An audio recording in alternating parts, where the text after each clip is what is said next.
Second પ્રિલિમમાં 45 અને જ્યારે બોર્ડની એક્ઝામ હતી ત્યારે 2 દિવસ બાકી હતા, 2 દિવસની રજા આપેલી એ લોકો. તમે નક્કી કર્યું કે મારે 100 માંથી 100 જ લાવવા છે. કશું વાંચ્યું બધું, ખાલી જે બુક આવે ને એ બુકને 3 વાર ગણી કાઢેલી 2 દિવસમાં. એક્ઝામ્પલના અંદરના દાખલા સાથે આખી રાત જાગી કરીને કરેલી. મેં ખાલી થિયરી નથી કરી, મેં 90 માર્કનું પેપર લખેલું અને 88 માર્ક એકાઉન્ટમાં આંકડા શાસ્ત્રમાં લાવેલું. એટલે એવું નથી કે તમે ધારો તે કરી શકો છો. અને મારું નામ છે સીએસ અનીસા. મારું ક્વોલિફિકેશન છે BCom, MCom, LLB, LLM and CA.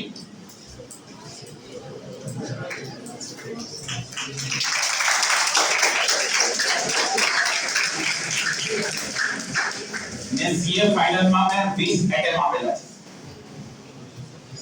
Aggregate mark નરે હતા, કોઈ વાર 3 માર્ક, કોઈ વાર 4 માર્ક, કોઈ વાર 1 માર્ક, કોઈ વાર 10 માર્ક, તો ફેલ થયો. એ હિસ્સા સબ્જેક્ટ ના કારણે. પણ મેં હિંમત નથી હારી, એની સાથે મેં બીજી ડિગ્રી લીધી. એવું નથી કે તમે કોઈ પણ કરી શકો, એવું નથી કે સીએ કરો, સીએસ કરો, આઈસીબીયુ કરો, તમે એમબીએ પણ કરીને સારો આગળ જઈ શકો છો. એમકોમ કરીને તમે એમડી પીએચડી કરીને પ્રોફેસર પણ બની શકો છો.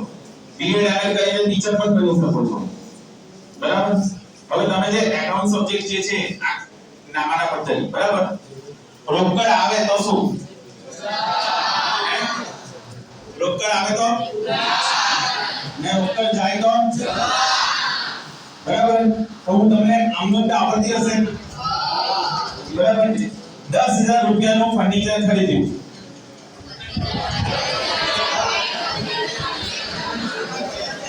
10,000 નું ફર્નિચર ખરીદ્યું, એમાં 5,000 રોકડા ચૂકવ્યા. તો શું આવડો આવે?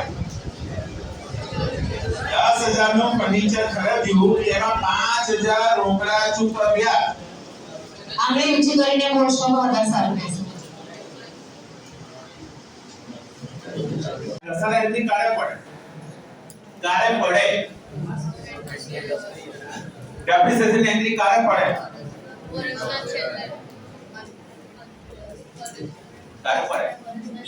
વર્ષના અંતે એટલે એકાઉન્ટ ક્લોઝ કરો ત્યારે કોઈ પણ એડજસ્ટમેન્ટ હોય તેની એન્ટ્રી જ્યારે ક્લોઝ થાય ત્યારે, બરાબર? હવે આ તો ઘસારામાં પણ પેલું છે straight line method,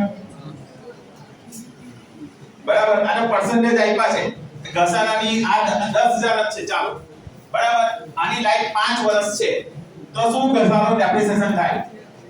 asset is life of 5 years.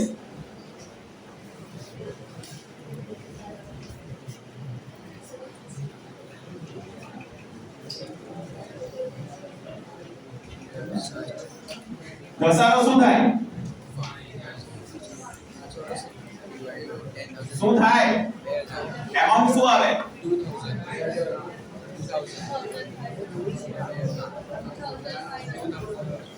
શું આવે? જો પર્સન્ટેજ આપ્યા હશે તો તમને બધું ખબર પડશે. આ સ્ટ્રેટ લાઈન મેથડ છે, સીધી મેથડ છે, બરાબર? તો શું થાય ઘસારો? હવે 10,000 રૂપિયા છે, બરાબર? ભાગ્યા 5, દર વર્ષે કેટલો ડેપ્રિસિએશન આવશે? આવડતું હતું કે નતું આવડતું?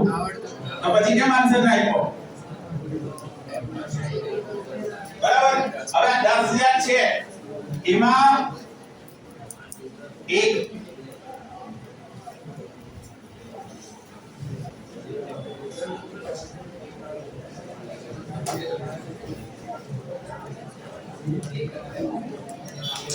હવે આમાં જે એસેટ છે ને પરચેસ કરી છે આપણે 5,000 ની આ તારીખે, બરાબર? હવે 5% ડેપ્રિસિએશન ગણવાનો છે. હવે ચાલો 5% ની 10% રાખીએ. ચાલો 10% ડેપ્રિસિએશન ગણવાનો છે. તો કેવી રીતના ગણશો? 31/3/2025 એ ગણવાનો છે.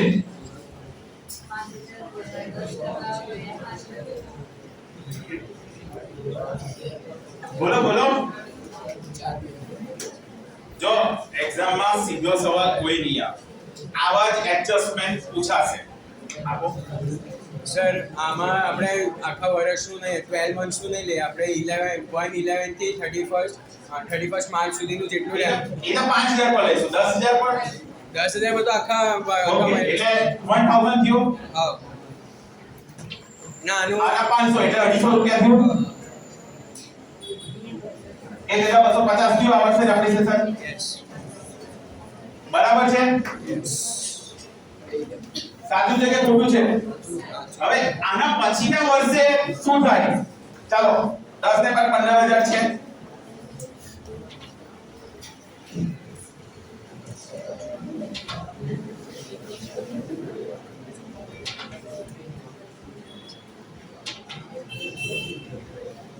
આની પર કેટલા ડેપ્રિસિએશન આવશે 10% જ છે ચાલો કેવી રીતના આવશે એના પછીના વર્ષે 25 26 માં 31 માર્ચ 2026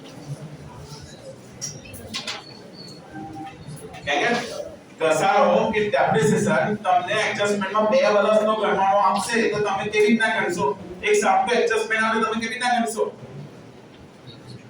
તમે સિમ્પલ છે કે તમે આ જે ગણ્યો ક્લોઝિંગ એમાઉન્ટ કઈ થઈ આવી આમાં ક્લોઝિંગ કઈ 31/3/2025 ની વેલ્યુ કઈ છે 31/3/2025 ની ક્લોઝિંગ અમાઉન્ટ કઈ છે આગળની બાકી કઈ છે 30,450 બરાબર તો 1/4/2025 છે ઓપનિંગ કઈ થશે 13,750 તો 10% કેની પર ગણાશે 13,750 ખ્યાલ આવ્યો કે ના આવ્યો પાછા સમજ પડે છે કે નથી પડતી પડી કે ના પડી નથી પડી ને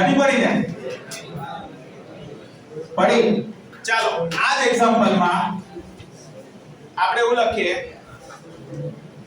કે સ્ક્રેપમાં વેચી દીધું છે સ્ક્રેપમાં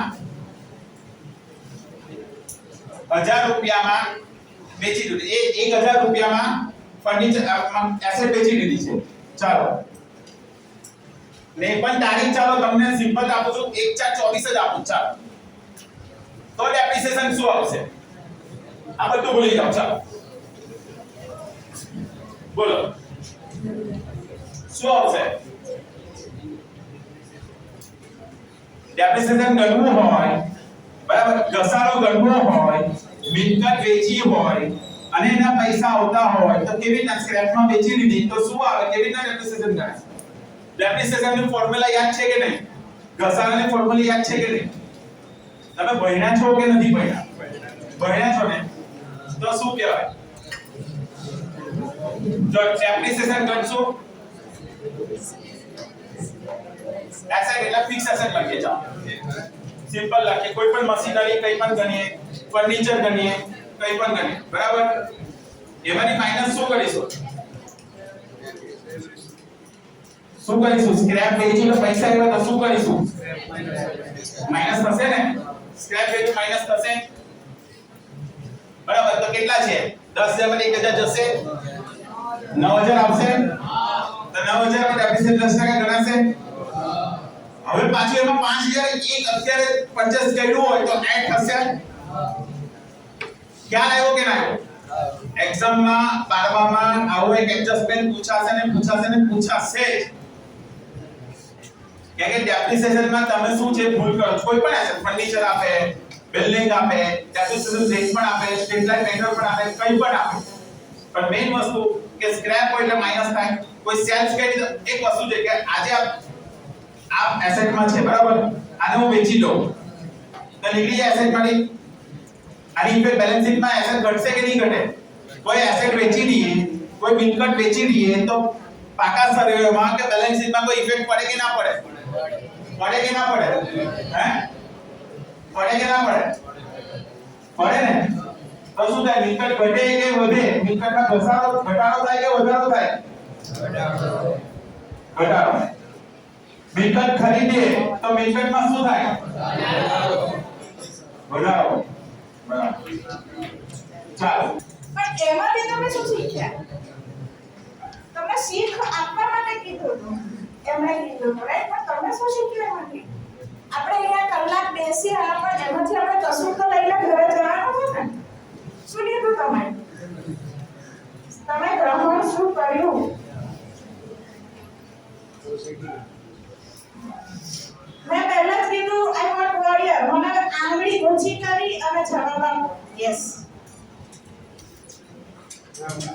सर इंस्पिरेशनल स्टोरी थी तो मैं पॉजिटिव लिया सर ने जैसे बोला कि नेगेटिव थॉट्स को अपने दिमाग में मत आने दो जितनी भी बार फेल होते हो पर नेक्स्ट टाइम खड़े रह के दूसरे को चैलेंज करो कि नहीं मैं इससे ज्यादा करके दिखाऊंगा મારી દુનિયાનું ટેન્શન છે એ બધું જ બહાર જઈ રહ્યું છે.